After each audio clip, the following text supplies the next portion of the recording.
On a beach in the Somali capital, Mogadishu stands 6 tall concrete posts planted in the pure white sand.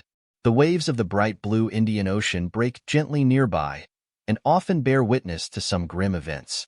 Every so often the security forces bring men to this place, tie them to the posts with plastic ropes, place black hoods over their heads, and shoot them dead. The members of the specially trained firing squad also have their faces hidden. The dead men's heads flop down, but their bodies remain upright, lashed to the poles.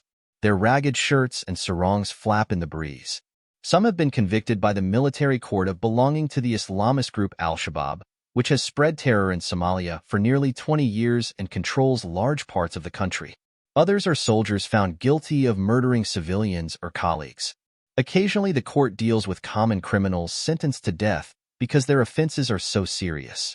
At least 25 people were executed on the beach last year. The latest person facing execution is said Ali Molamdud, who was sentenced to death on March 6 for locking his wife, Lul Abdiaziz, in a room and setting it on fire. He said he had burned her alive because she had asked for a divorce.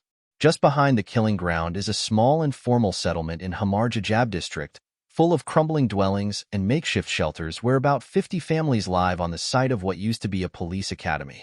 As soon as my 5 little boys come home from school, they rush down to the beach to run about or play football, says Fartan Muhammad Ismail, one of the shoreside residents of the old police training center. They use the execution poles as goalposts, she says. I worry about my children's health because they play in the blood spilt where people are shot. The area is not cleaned up after executions. The graves of those who have been shot are found around the beach. Ms. Ismail says her children are used to violence and insecurity because they were born in Mogadishu, a city affected by conflict for 33 years. Yet she and other parents feel that playing in the blood of convicted criminals is too much. However, it is hard to stop the children from joining their friends on the beach when most parents are trying to scrape together a living, so are not always around to intervene. Executions usually take place early in the morning, between 6 o'clock and 7 o'clock. Only journalists are invited to witness the killings, but nobody stops local residents, including children, from gathering around and watching. In fact, the beach was chosen as a place of execution in 1975 by Syed Barre when he was president precisely because locals nearby could watch. His military government erected the poles for some Islamic clerics who were shot on the spot for opposing a new family law that gave girls and boys equal rights and inheritance. Today, only the posts remain, although crowds are no longer actively encouraged. Nonetheless, parents worry that the children who play on the execution ground risk being shot when someone is put to death. They say their offspring are terrified of police and soldiers because they only associate them with killing people in front of their eyes.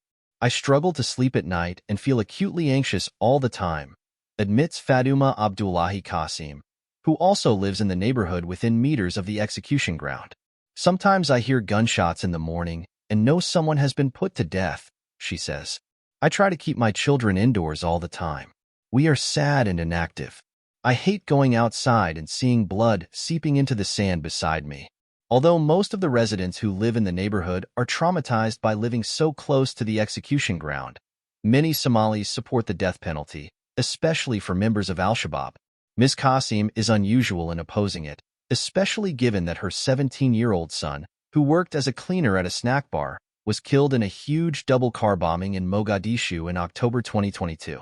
More than 120 people died and 300 were injured in the attack, blamed on Al-Shabaab. I don't know personally the people who are being executed, but I believe the practice is inhumane, she says. It is not only children from the beachside neighborhood who play on the sand near the execution posts. Young people from other parts of the city gather there, especially on Fridays, Somalia's weekend. Of them is 16-year-old Abdirahman Adam. My brother and I come here every Friday to swim and play football on the beach, he says. My sister comes too, dressed in her finest clothes so she can post and look beautiful when we take pictures of her. He and the others that flock to the beach do know about the executions and the graves of people who were shot there, but they go regardless. For them, the central and beautiful location is more important. Our classmates are jealous when they see the photos. They don't know we are hanging out at an execution ground,